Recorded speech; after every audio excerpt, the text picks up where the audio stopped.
C'est mieux, hein? Voilà, mes chers camarades français, chers camarades du PCF, je vous salue en direct de Belgique, camarades. Merci bien.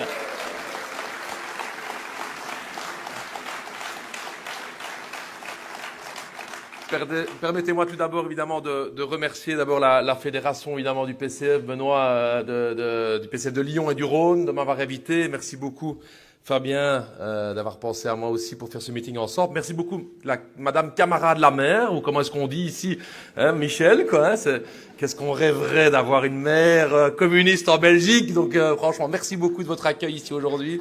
Ça fait plaisir. Et je suis vraiment réellement très heureux d'être ici ce soir parce que la question de la paix, évidemment, nous intéresse grandement, tous les partis communistes et marxistes en Europe, parce que c'est la question actuelle du jour qui nous est posée, parce que la question de la paix nous est posée non seulement dans un avenir lointain, mais en fait nous est posée aujourd'hui. Et pour analyser les dangers de guerre que menace notre planète, je pense qu'on doit pouvoir revenir effectivement à ce qu'on appelle une analyse de classe des différents dangers de guerre qui s'opposent à nous. Tout à l'heure, j'ai eu le plaisir de faire une visite avec mes camarades ici de la ville de Vénissieux, et quel ne fut pas mon étonnement pour le Belge que je suis de découvrir qu'il y avait ici à Vénissieux un boulevard Lénine. Non, mais pour le Belge que nous sommes, les Belges, nous, on est étonnés de ça. Vous, les Français, vous avez un peu l'habitude dans les mairies communistes, mais nous... Mais c'était intéressant, parce qu'il y avait même un arrêt de métro et un arrêt de tram Lénine. Donc j'ai trouvé ça assez incroyable. Et je me disais, mais c'est pas un hasard. C'est pas un hasard. Vous savez, les petites rencontres tous les jours que vous faites liées à l'actualité. Et je pense que c'était intéressant de pouvoir revenir effectivement à Lénine et à l'analyse qu'il faisait des guerres, notamment à travers son livre, Le stade suprême du capitalisme et de l'impérialisme, où il disait en fait, Lénine, qu'il fallait faire une analyse de classe de la guerre. Quel est le danger aujourd'hui de guerre imminent? Ce sont des enjeux avant tout économiques, de business et de bénéfices de multinationales. L'enjeu des guerres aujourd'hui n'a rien à voir avec les valeurs. Rien à voir avec les valeurs. On les entend aujourd'hui, tous ces politiciens, nous parler des droits de l'homme, nous parler de l'humanité, de l'humanisme, etc., etc. Disons-le clairement, camarades. Si les droits de l'homme comptaient pour 1% dans l'analyse des guerres aujourd'hui, nous n'aurions pas une Union européenne qui applique déjà 12 à 13 paquets de sanctions contre la Russie et 0 paquet de sanctions contre Israël. Ça montre bien que ces guerres n'ont rien à voir avec les droits de l'homme, mais tout à voir avec la géopolitique.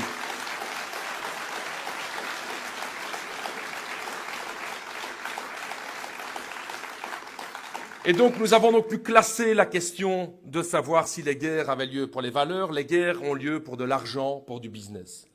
Et l'enjeu stratégique de 2025, c'est qu'aujourd'hui, l'impérialisme américain, qui a dominé le monde économiquement depuis la Deuxième Guerre mondiale et politiquement depuis la chute du mur de Berlin, ce monde unipolaire, taillé sur mesure de l'impérialisme américain, est tranquillement et lentement en train de prendre fin. Un monde où le dollar décide de tout le business au niveau de la planète. Ce monde où les multinationales américaines décident de tout, ce qui décide au niveau de la planète, au niveau économique. Ce monde américain de Bretton Woods qui décide toutes les institutions internationales, le FMI, etc., de l'économie de tous les pays du Sud. Rappelez-vous les années 80, 90, où les puissances occidentales et l'armée américaine et l'impérialisme américain ont décidé des politiques économiques de tous les pays d'Afrique, d'Asie et d'Amérique latine. Ce monde, évidemment, américain qui a décidé d'intervenir comme gendarme du monde dans plein de pays. Et je veux parler ici, évidemment, des interventions en Afghanistan, en Syrie, en Irak. Quels médias européens parlent encore de la guerre irakienne, de la guerre des États-Unis d'Amérique contre l'Irak, qui a coûté la vie à plus d'1 million d'Irakiens, directs et indirects dans cette guerre. C'est ça l'impérialisme américain, et c'est ce monde-là qui est en train de changer, camarades. C'est ça qu'on doit dire.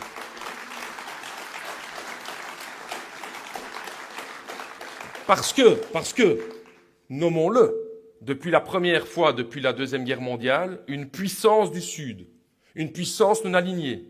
Un débat peut avoir lieu sur son caractère socialiste, mais en tout cas, la Chine, aujourd'hui, est en train de dépasser les États-Unis d'Amérique d'un point de vue technologique et économique. C'est ça qui est en train de se passer.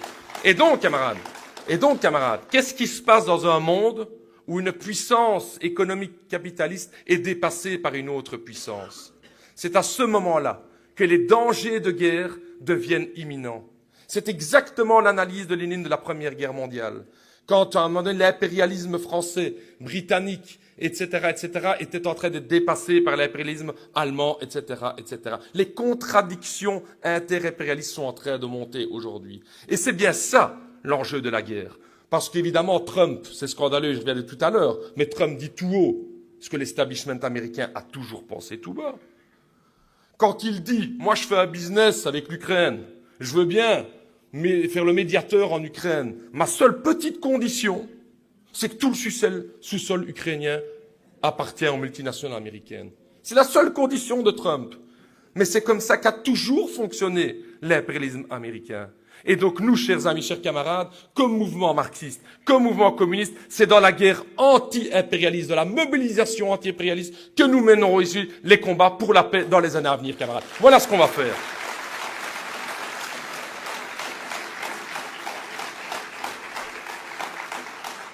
Parce que les camarades me demandent, l'actualité est très rebondissante. Hein. Tous les jours, on a déjà une nouvelle actualité, donc faire les analyses, c'est pas évident. Et c'est ça qui est très réjouissant aussi, de voir qu'avec les camarades du PCF, on échange justement sur une analyse d'une évolution qui va très vite. Mais les camarades me disent, on comprend plus, les Américains, ils étaient pour le libre-échange, maintenant ils sont pour le protectionnisme. C'est quoi la logique?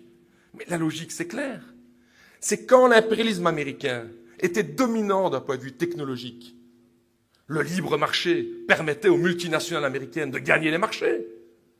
C'était contre les pays du tiers-monde qui voulaient monter des tarifs douaniers pour protéger nos économies que le FMI intervenait dans les années 80, 90, 2000 pour dire non, pas de tarifs. Nous voulons pouvoir, avec nos produits américains et occidentaux, inonder complètement vos marchés. Mais quand aujourd'hui, cette avancée technologique n'est plus uniquement américaine, mais est diversifiée. Quand aujourd'hui, nous avons ChatGPT qui va gagner, mais la semaine d'après, il y a DeepSeek qui intervient. 100 fois moins cher et tout aussi performant. Que doivent faire les Américains? C'est ça. Nous devons avoir conscience, camarades, qu'aujourd'hui, derrière l'arrogance de Trump, derrière les tarifs douaniers de Trump, il y a une fragilité d'un impérialisme, d'un système économique aujourd'hui qui n'est plus capable de dominer le monde, qui est confronté aux BRICS, aux pays comme le Brésil, l'Inde, la Chine évidemment, l'Afrique du Sud, tous ces pays du Sud qui aujourd'hui, pour la première fois, comme le dit brillamment mon camarade Peter Mertens dans son bouquin Mutinerie, pour la première fois ce PIB mondial est beaucoup plus important du côté des pays du Sud que des pays de l'Occident. Eh bien, ça, chers camarades, ce changement historique, il est vecteur d'espoir, il est vecteur de paix et il est vecteur de changement mondial pour nous, comme ça nous donne espoir, camarades. Voilà pourquoi on va dire.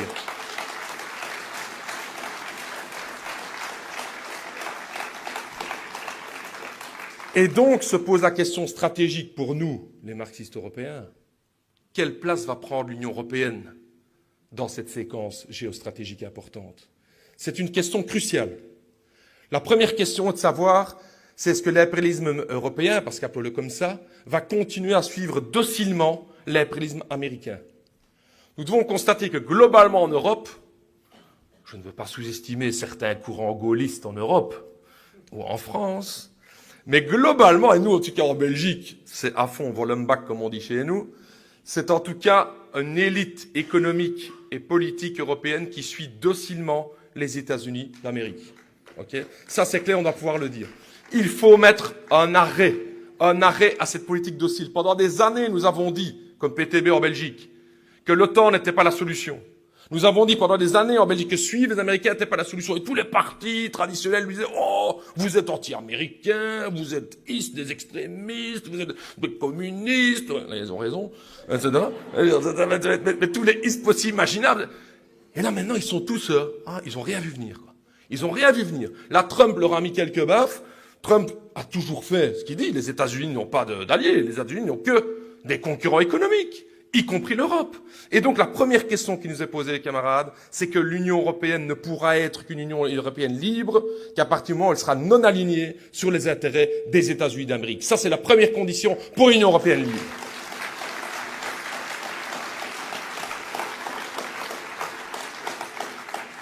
La deuxième caractéristique importante, c'est que l'Union européenne ne pourra être libre que si elle est non impérialiste. Car nous devons, nous aussi, les forces de progrès, les forces marxistes, les forces communistes en Europe, analyser notre propre impérialisme. Même s'il est inféodé aux États-Unis d'Amérique, il a son propre agenda. Un agenda qui est dominé depuis 200, 300, 400 ans par la domination des pays du tiers-monde. Ce sont nos F-16 belges qui ont été bombardés en Libye avec les Rafales français. Ce sont les armées sous l'égide de l'OTAN qui sont intervenues en Afghanistan. Ce sont nos armées qui sont intervenues en Syrie, en Irak après l'intervention américaine. Ce sont les armées européennes et françaises qui sont intervenues dans les pays d'Afrique. Aujourd'hui, l'Union européenne ne peut reprendre sa place dans les nations que si elle est respectueuse des pays du Sud global. Ce n'est qu'à partir du moment où l'Union européenne ne sera plus impérialiste, que l'Union européenne tendra la main sur pied d'égalité avec les pays du Sud. Pas comme on a fait ces 20, 30 dernières années en ayant l'égoïsme des vaccins du Covid. Pendant que l'Afrique crevait, on gardait les vaccins pour nous. Non, en allant faire la leçon à l'ensemble des pays du Sud, comment il faudrait gérer la planète, alors que nos propres impérialismes sont responsables de la destruction d'énormément de conditions sociales et économiques dans les pays du tiers-monde, mais aussi chez nous. Aussi chez nous. Notre impérialisme qui exploite les travailleurs en Europe, qui les exploite de plus en plus. Tout ça pour enrichir une petite partie de super riches. Vous les connaissez hyper bien. D'ailleurs, quand ils ne restent pas en France, vos riches, ils viennent où? En Belgique. Mais on va vous les rendre. Voilà, on vous les rend, vous les riches, pour que vous puissiez les taxer et pour que vous puissiez taxer les riches, parce que c'est clairement ça, les Bernard-Arnault de ce pays, tous ces super riches, tous ces copains ou Elon Musk et compagnie, etc., ne se cachent même plus, camarades. Aux États-Unis d'Amérique, ils ont tout simplement acheté le gouvernement. Ils sont dedans. Ils ne passent plus via des marionnettes. Ils prennent possession directe de ce que Marx appelait la structure de l'État capitaliste, qui tourne pour eux. Parce que l'État n'est pas neutre. L'État est au service des super riches. Et donc, camarades, la deuxième caractéristique de cette Union européenne nouvelle devrait être une Union européenne anti-impérialiste et solidaire des pays du Sud et des travailleurs en Europe, camarades.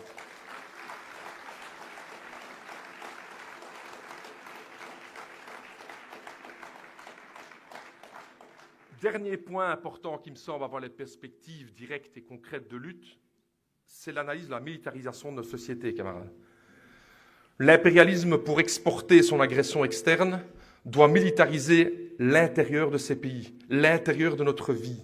Aujourd'hui, nos élites politiques et économiques veulent militariser complètement nos sociétés. Je ne sais pas si c'est exactement la même situation en France, mais je pense que oui, et j'écouterai avec une grande attention, évidemment, le discours de Fabien.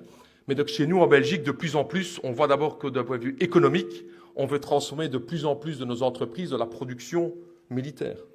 On voit aujourd'hui que l'Allemagne, qui avait pris un engagement de non-militarisation depuis la Deuxième Guerre mondiale, est en train de se réarmer à une vitesse VV'. Des entreprises entières qui produisaient du civil sont en train de se transformer en entreprises militaires. Rheinmetall, une des plus grandes entreprises du métal en Allemagne, se transforme dans la production militaire. De plus en plus, tout l'appareil économique est en train de se transformer dans la fabrication d'armes.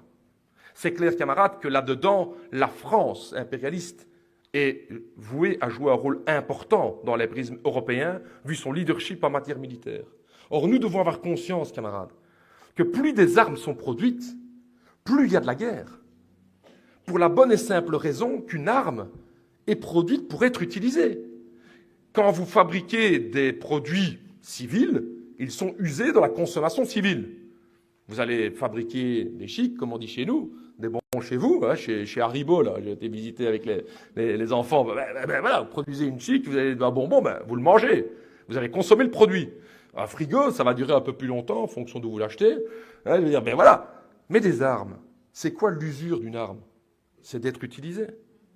Et donc, un complexe militaro-industriel qui se développe crée par définition le besoin d'un marché pour utiliser la marchandise. Et quel est ce marché? C'est la guerre.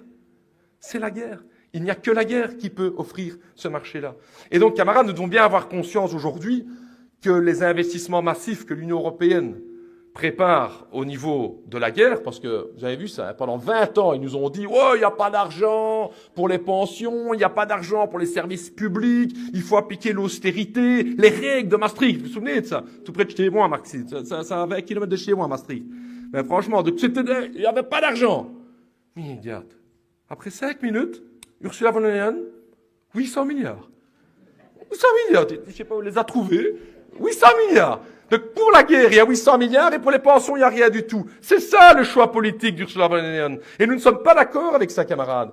Parce que ces 800 milliards, nous pourrions les investir pour les retraites.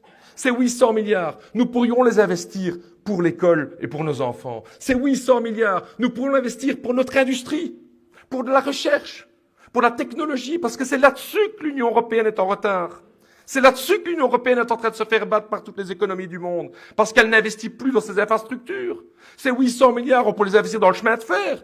Votre SNCF, notre SNCB a besoin de milliards pour pouvoir relancer notre économie. Et donc nous disons ici aujourd'hui, nous, les marxistes belges, le PTB et ensemble avec toutes les forces ici en Europe, nous disons non à cette militarisation parce qu'elle nous fournit la guerre, parce qu'elle prépare la guerre, mais surtout parce qu'elle ne donne pas un avenir radieux à nos enfants et à notre économie, camarades. Voilà ce qu'on va faire.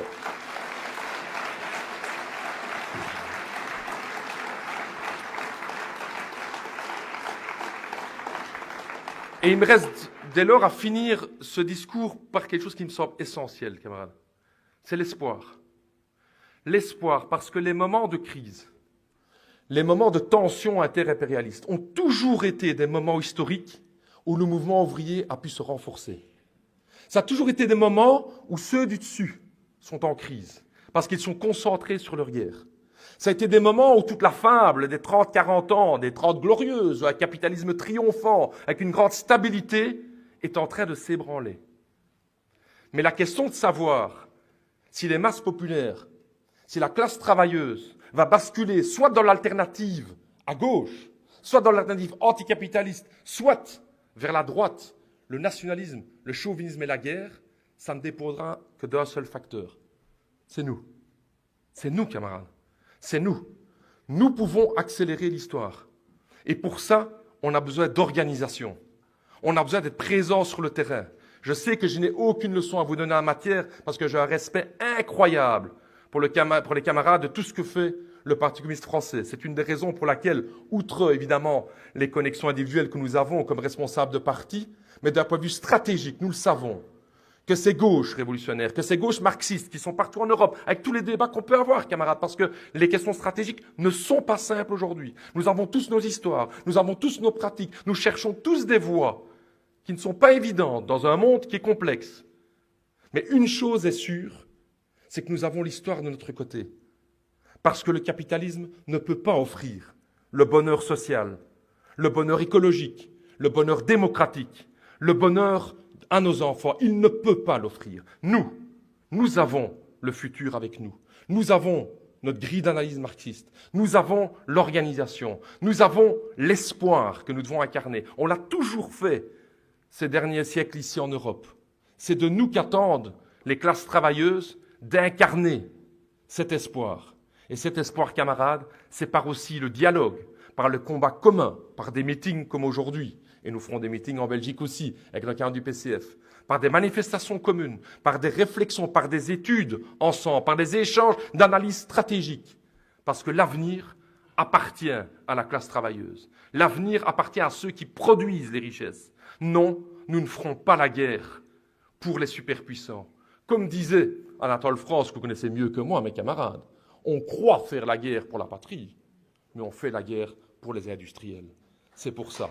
Et c'est ça, notre espoir à nous. Merci à tous, camarades. Je voudrais remercier tous les camarades du Parti communiste français. Vive l'internationalisme prolétarien et vive le combat, camarades!